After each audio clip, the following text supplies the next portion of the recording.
Hello, my name is Joshua Linton and I would like to show you an emergency substitute for ventilator that I built. The advantage of this machine over a traditional ventilator is that it is inexpensive, well less than $100 to create. Additionally, it uses all off-the-shelf components.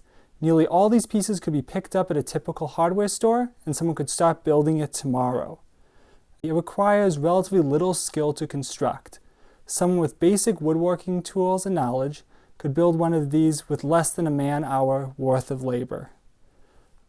Let me show you how to adjust it.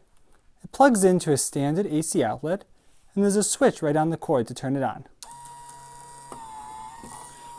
To speed up or slow down the motor, simply turn the switch on the front. That can adjust the number of revolutions per minute. This current version can do up to 13 revolutions per minute, but using a different motor you could easily get up to 60 revolutions per minute. To adjust the amount of the compression, simply loosen these two screws on the side and move the whole assembly up or down as required. So I can move it up for smaller compressions, or I can move it down for deeper compressions. At this point, I need your help. I would like to release the design for this ventilator free of charge to anyone who would like to build it or modify it in order to help as many people as possible. But before doing that, I want to make it the best it can possibly be. I have a couple questions.